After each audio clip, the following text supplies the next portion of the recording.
7장 29절에서 8장 8절까지 말씀입니다.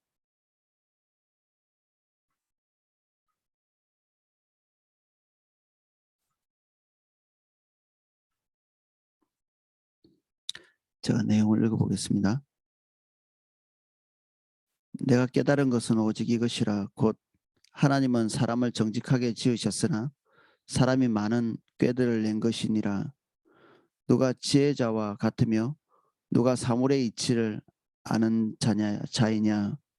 사람의 지혜는 그의 얼굴에 광채가 나게 하나니 그의 얼굴의 사나운 것이 변하게 하느니라.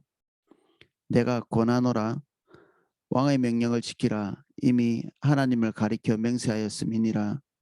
왕 앞에서 물러나기를 급하게 하지 말며 악한 것을 일삼지 말라. 왕은 자기가 하고자 하는 것을 다 행함이니라. 왕의 말은 권능이 있나니 누가 그에게 이르기를 왕께서 무엇을 하시나이까 할 수 있으랴. 명령을 지키는 자는 불행을 알지 못하리라.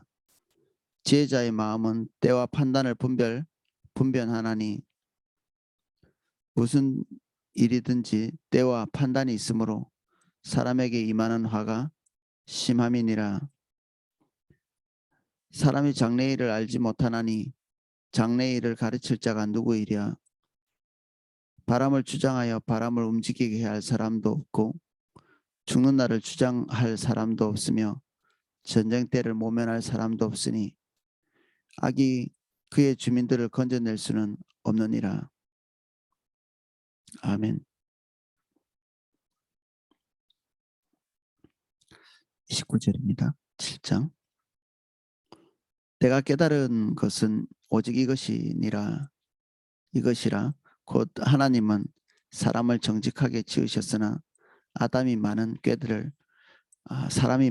꾀들을 낸 것이니라. 하나님께서 사람을 처음 만드셨을 때는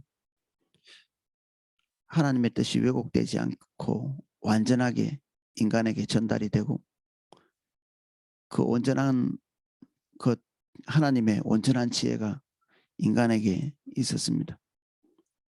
그리고 하나님의 기준 외에 다른 기준을 가지고 있지 않기 때문에 하나님의 뜻이 인간에게 고스란히 전달되고 인간에게 있는 모든 것이 만물에게 전달되는 하나님의 온전한 청지기로서의 삶을 살 수 있는 상태가 되었습니다.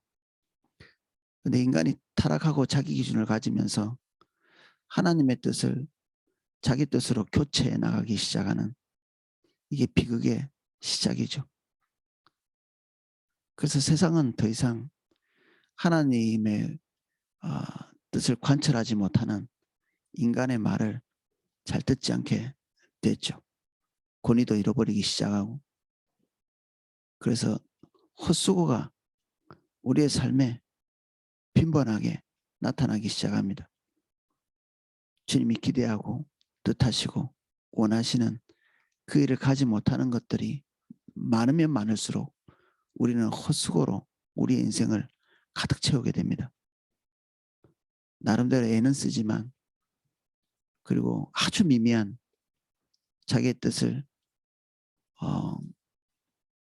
담는 일이 종종 있기는 하지만 아주 미미할 뿐이고 결국 우리 삶에 헛수고와 먹고 사는 것 외에 아무것도 남아있는 것이 없는 전혀 위대하지 않은 이 전도서 전체가 지금 말하고 있는 짐승이나 미련한 자나 그들도 똑같이 살아가는 그 정도의 삶을 살 수밖에 없는 아무 의미도 없는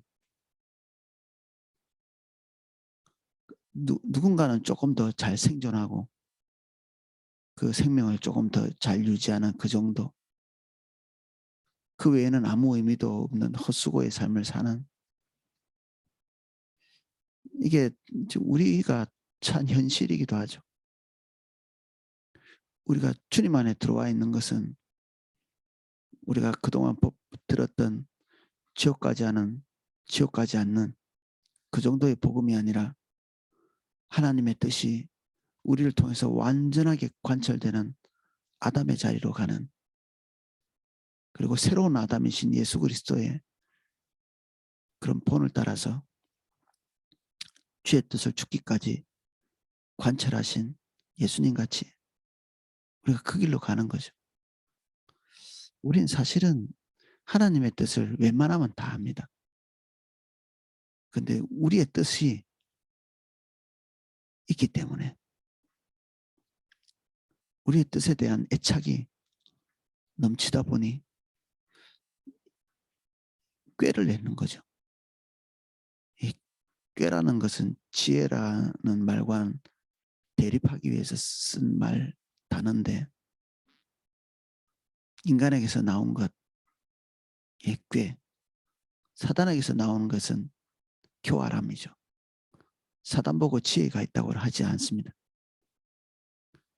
그 하나님을 꾀라고 말하지도 않고요. 오직 지혜는 하늘로부터 옵니다.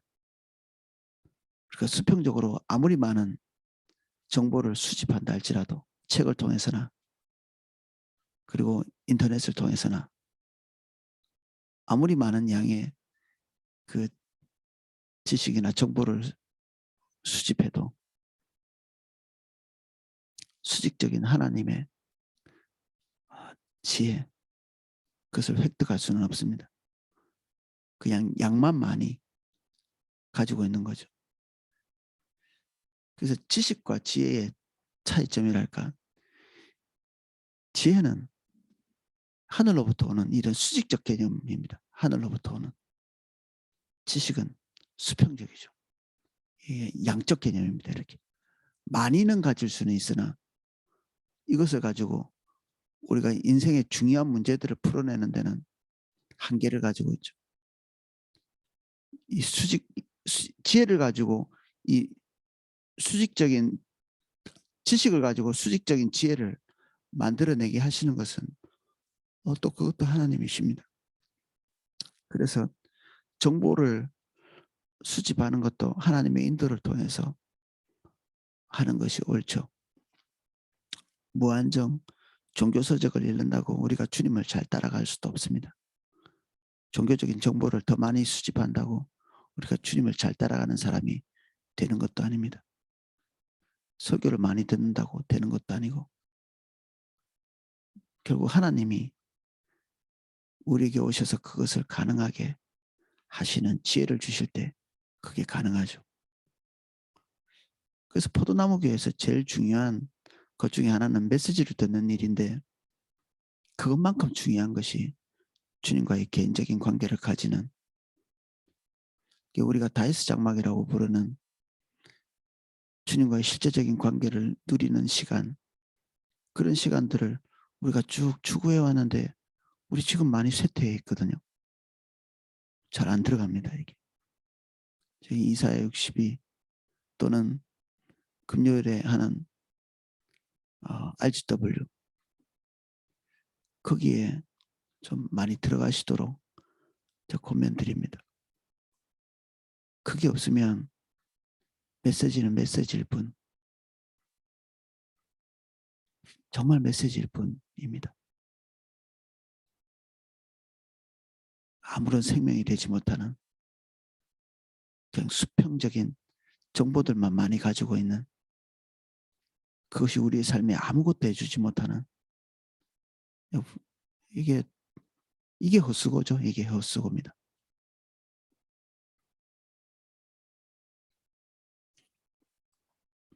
누가 지혜자 같으며 누가 사물의 이치를 아는 자냐.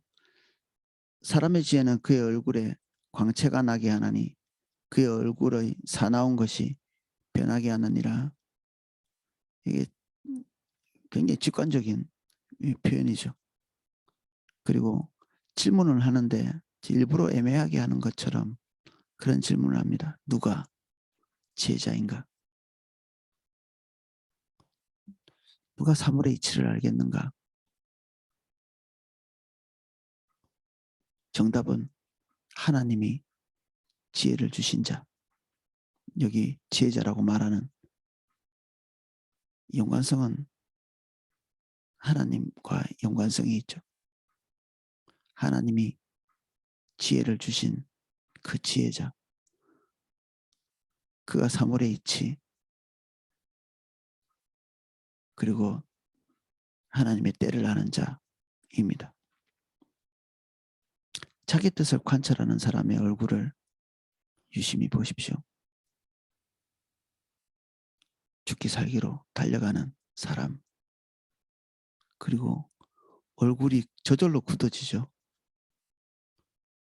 힘을 다해서 자기의 삶의 에너지를 자기 뜻을 위해서 집중하는 사람들,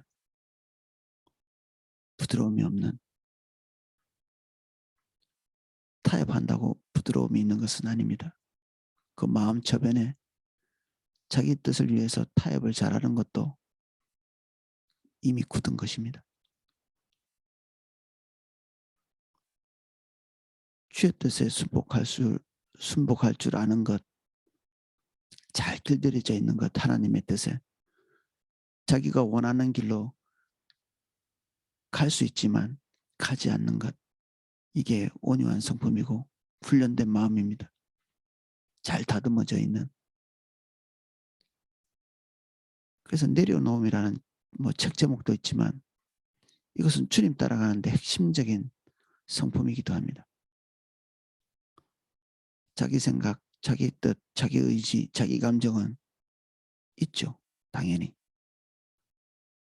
근데 그것이 우리를 지도하거나 인도하도록 방치하지 않는 것. 주님이 우리에게 말씀하신 것들이 월등히 더 중요한 가치이기 때문에 내 생각, 내 입장, 내 감정이 있지만 그것이 우리 삶을 인도하도록 허용하지 않는,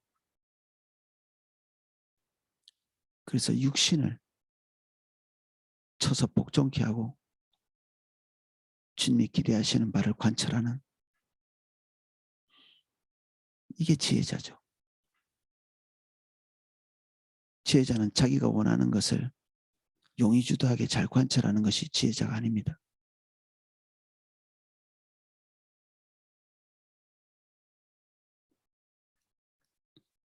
내가 고난하노라 왕의 명령을 지키라. 이미 하나님을 가리켜 맹세하였음이니라. 왕 앞에서 물러가기를 급하게 하지 말며 악한 것을 일삼지 말라. 왕은 자기가 하고자 하는 것을 다 행함이니라. 왕의 말은 권능이 있나니 누가 그에게 이르기를 왕께서 무엇을 하시나이까 할 수 있으랴. 이 직관적으로 볼 때는 이 왕은 솔로몬 자신이기도 하죠. 백성들에게 얘기합니다. 근데 왕은 궁극적으로 우리가 볼 때는 주권자입니다. 주권이 누구에게 있는가?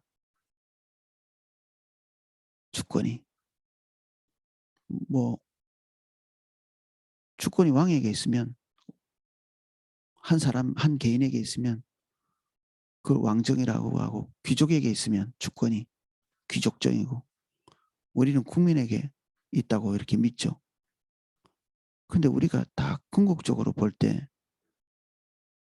우리의 주권을 가져야 되실 분은 하나님이시죠. 왕도 자기 마음대로 할 때, 더 이상 하나님의 지지를 받지 못할 때 하나님께서 내리고 세우고 하시죠. 귀족들은 자기 뜻대로 모든 것이 다 되나요? 공화정을 실시했던 로마도 그 뜻대로 되는 것은 또 아니죠. 민주주의는 국민의 뜻대로 다 되나요? 궁극적인 주권자이신 하나님의 의지와 뜻을 잘 모를 때 우리는 어떤 폭군적인 성향을 가지게 됩니다. 폭군. 왕도 폭군이 되고 귀족도 폭군이 되고, 정치제도는 좀 바뀌어서 그 백성들이 폭군 역할을 할 때가 있죠. 정치 시스템이 왕정이든 귀족정이든 공화정이든 아니면 여기 우리가 좋아하는 민주주의든 상관없이 그 위에서 궁극적인 주도권, 주권, 그것을 가지고 있는 것은 하나님이십니다. 그래서 우리가 판단하고 결정할 수 있는 것이 거의 존재하지 않습니다. 하나도 존재하지 않는다. 이렇게 봐도 됩니다. 둘 중에 하나입니다. 우리의 뜻대로 결정하는 것, 이게 우리의 뜻을 관철하는 게 아니라 하나님의 뜻만 관철되는데 우리가 그 뜻에서 이탈되는 거죠. 그 이탈이라는 말, 우리 뜻을 관철하는 게 아니라 이탈하는 것. 더 차갑게 표현하자면 하나님의 뜻에서 배제되는 것입니다. 왕이든 뭐 백성이든 귀족이든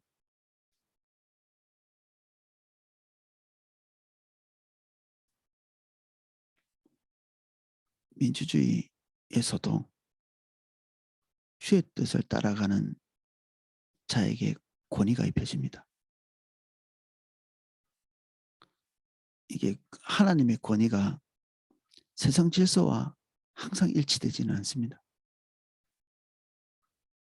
왕보다 더 지혜로워서 하나님께서 그에게 힘을 실는 경우도 있고요. 우매한 군중이 주님을 따라가지 못할 때 하나님께서 특정한 사람을 쓰실 수도 있고, 특정한 그룹들이 하나님의 뜻을 실제적으로 관철할 수 있는 그런 경우도 있죠.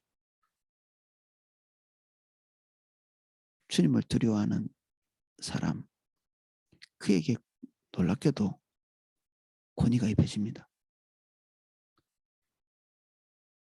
자기의 뜻을 관철하기 위해서 몸부림쳤던 왕도 있고 특권층들도 있고 백성들도 자기 뜻대로 하기 위해서 큰 몸부림을 치는 그런 경우도 있지만 결국 자기의 뜻을 내리고 하나님의 뜻을 두려워해서 그것을 받드는 그 사람을 통해서 세상을 하나님께서는 통치해 나가십니다.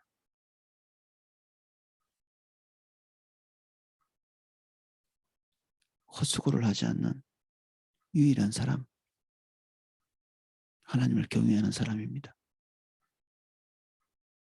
하나님을 두려워하는 사람이고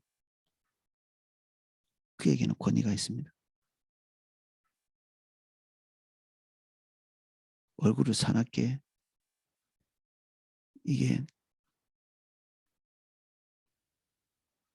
다른 사람에게 위협이 될 수 있겠죠.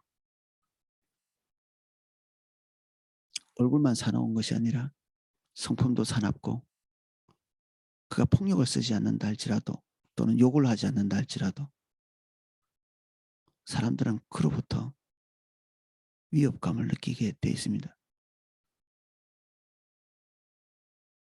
권위는 위협을 통해서 세워지지 않거든요. 그냥 수긍이 됩니다. 그냥 그 사람 말대로 해야 되겠다. 뭐 그런 식이죠. 다른 이견이 잘 생기지 않는.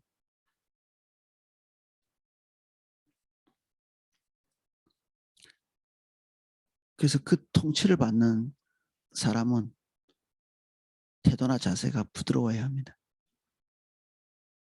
이게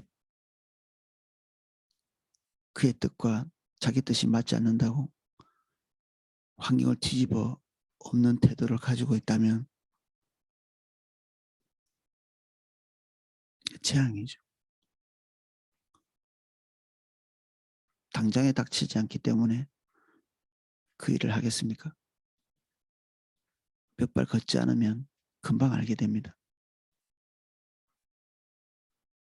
자기의 판단, 자기가 관찰하려고 했던 것들이 결국 자기 수명이나 단축한다는 것을.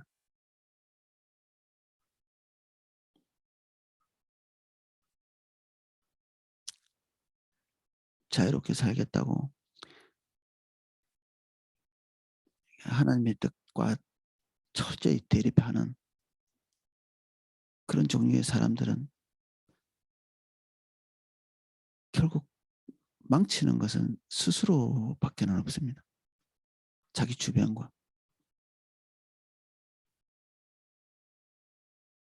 자기 스스로를 뭐 세속에서는 자기 눈을 찌른다 이런 얘기를 쓰기도 하잖아요.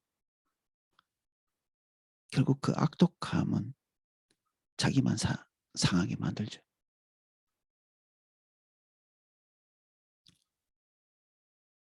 그래서 우리 주변에 있는 그 주권에 대해서 우리가 완강하지 않은 태도, 기본적으로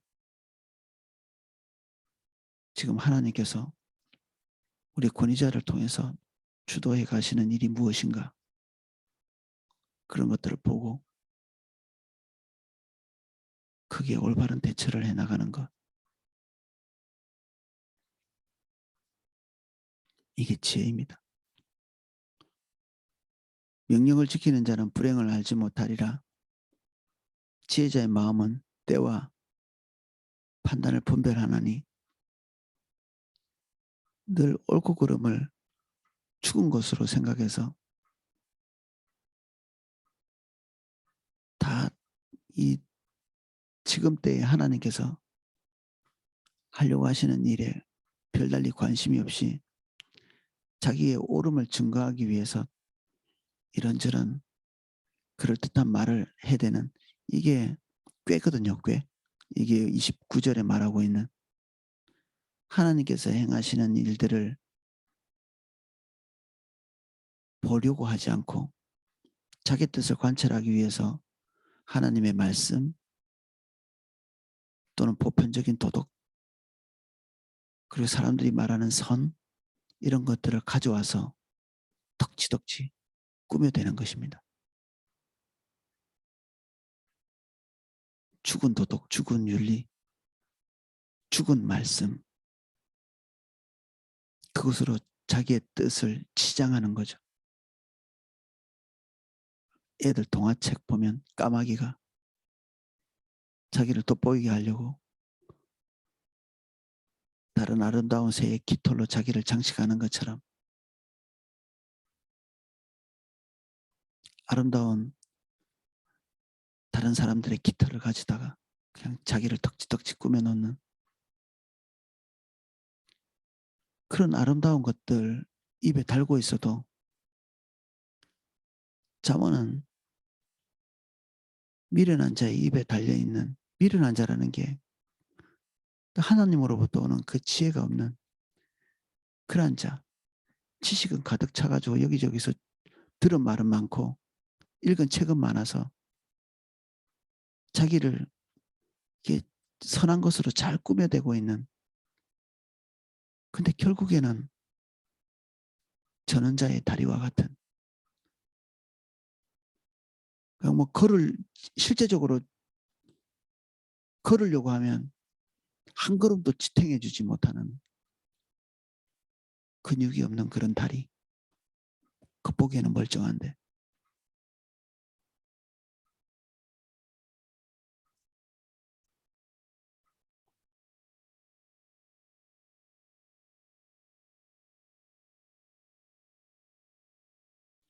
지각이 있는 것 같은데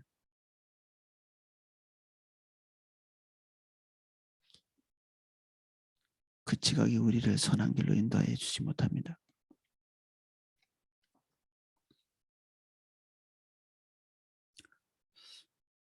무슨 일이든지 때와 판단이 있으므로 사람에게 임하는 화가 심함이니라.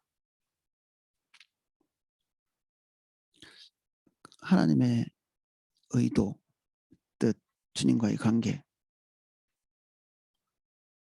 이것에 대해서 무지하면 우리가 결정한 대로 가는 그 길에서 우리는 낭패를 보게 됩니다. 바람을 주장하여 바람을 움직이게 할 사람도 없고 죽는 날을 주장할 사람도 없으며 이게 바람을 주장한다. 이게 원래 옛날 성경에는 생명, 이게 르아우, 이게 바람으로 말할 수도 있지만 생명으로도 말할 수 있는 단어인데 옛날에는 생명으로 그리고 지금 성경은 바람으로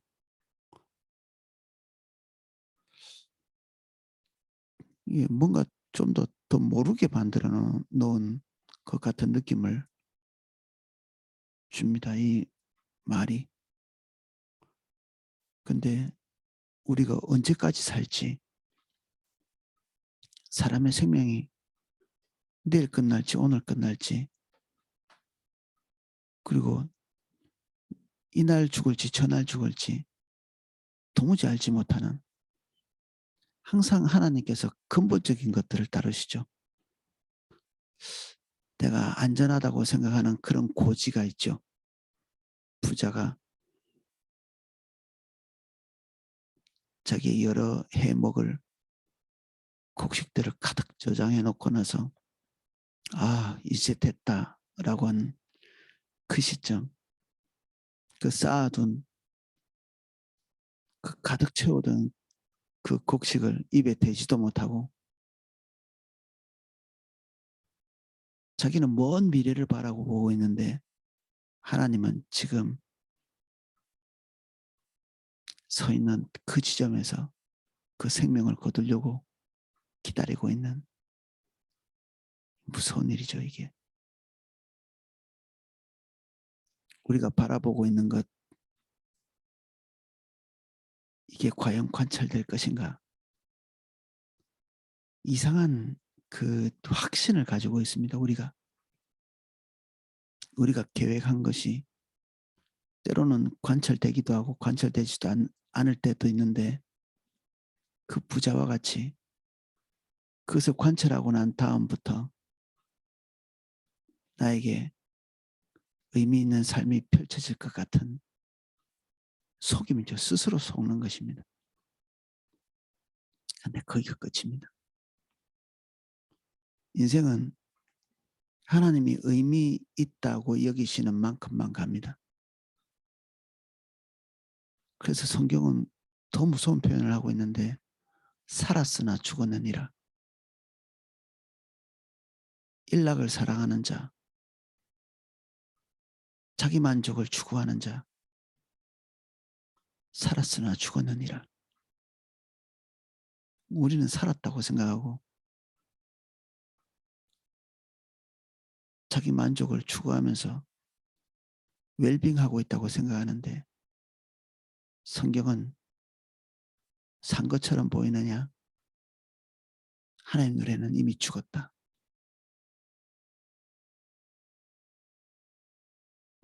죽은 거나 마찬가지인 삶의 의미가 없는 자연사 할 때까지만 기다리는 광야에서 이스라엘 백성같이 하나님의 사람에게 교훈만 주는 존재. 저렇게는 살면 안 되겠다. 저렇게 안락하고 부하고 자기 원하는 것 다 하고 살지만 하나님 앞에서 아무 의미도 없는 삶을 사는구나. 뭐 그 정도의 교훈밖에는 믿음의 사람들에게 그 정도 교훈밖에는 남길 것이 없는 반면교사밖에는 될 수 없는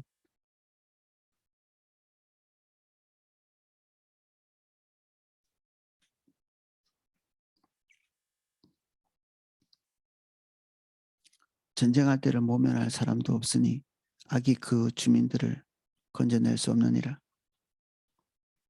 전쟁 모든 중요한 집단들을 나락으로 끌고 가는 전쟁을 해서 이득을 본 국가가 더 없고요. 혹시 있다 할지라도 그 나라가 오래 서지 못하는 것 역사가 우리에게 계속 증명하고 있거든요. 역사가 헬라 문화를 통해서 세상을 다 통일하려고 했던 알렉산더가 역사상 가장 전쟁을 잘했던 사람으로 전문가들이 얘기하거든요. 20대에 그가 기대했던 거의 대부분의 전쟁에서 승리한 우리가 알고 있는 페르시아, 인도까지 다 평정하고 돌아오자마자 세균에 의해서 목숨을 잃습니다. 열병이죠. 풍토병. 그리고 그의 나라는 즉시 죽자마자 즉시 네 개로 갈라집니다.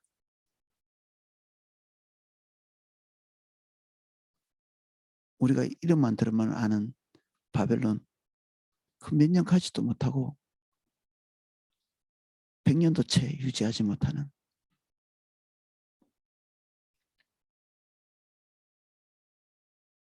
근데 그것을 막아보려고 해도 그게 되지 않습니다. 전쟁이 일어나는 걸 보십시오. 정치적으로 해결하려고 해도 해결이 잘 되지 않습니다. 1차 대전, 2차 대전 같은 갈등의 요소들은 항상 있었고, 어떻게 좀 이렇게 전쟁을 피해보려고 이렇게 이런저런 애를 각국에서 썼지만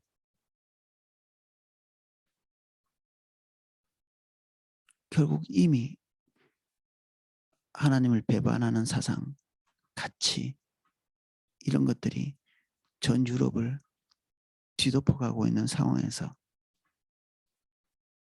그들이 뻔히 눈앞에 재앙을 보고 있었지만 피할 수는 없는,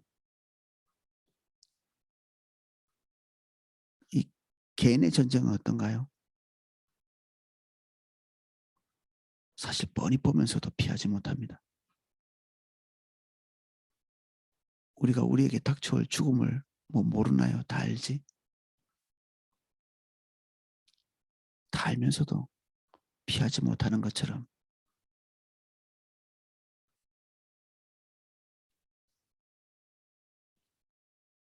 주님 떠난 모든 자에게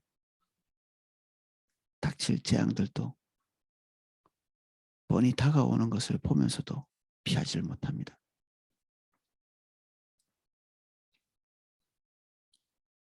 악이 그 주민들을 건져낼 수는 없으리라. 악은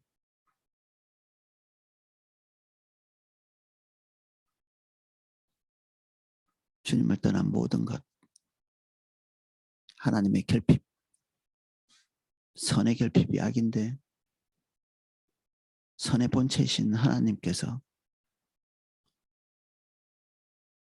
기대하시는 바가 결핍된 모든 것, 주의 뜻이 사라진 곳에서는 아무도 복된 삶을 살 수가 없습니다. 그래서 가장 지혜롭다고 생각하는 그 사람이 가장 큰 화가 있습니다. 자기 뜻, 자기 생각, 자기 감정, 그것에 철저히 충실해서 걸어가는 사람, 얼굴이 사나운 사람, 얼굴이 사납기 전에 마음이 이미 사나운, 자기가 결정한 것이 되지 않으면 견딜 수 없어 하는 성향, 굴복하지 못하는 자세, 이것이 자신도 그리고 그를 따르는 자도 다 망하게 합니다.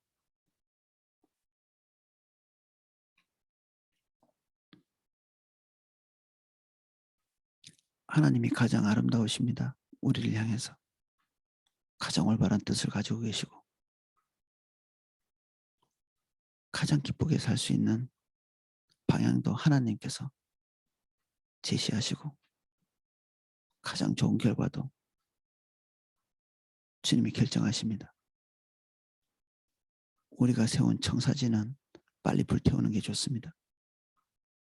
우리 인생에 우리가 세워놓은 우리 뜻과 우리 생각은 빨리 단념되고 주의 뜻만 설 수 있도록 주님 안에 더 깊이 들어가는 저와 여러분 되시기를 예수님 이름으로 축복합니다. 자, 기도하겠습니다.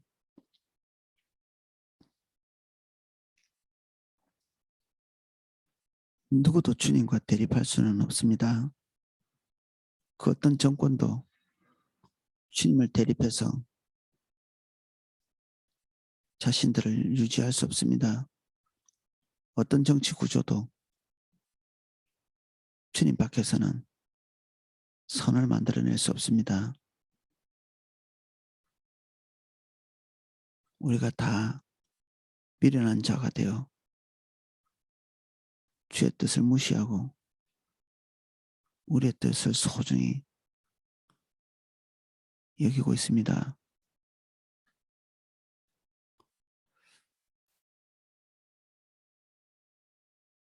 우리 믿는 자들 안에 하나님 지혜를 주십시오.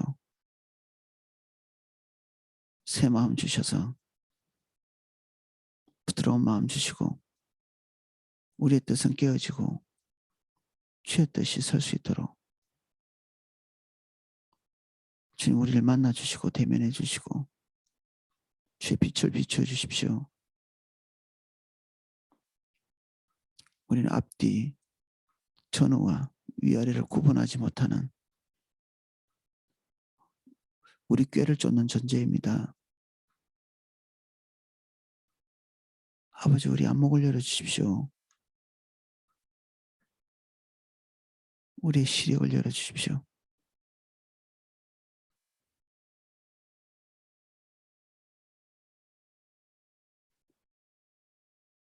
헛수고를 반복하지 않게 해주십시오.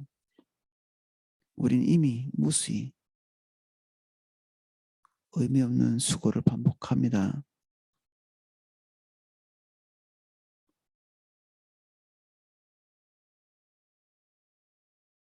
우리를 새롭게 해주십시오.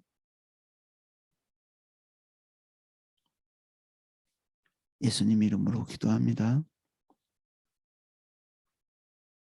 아멘.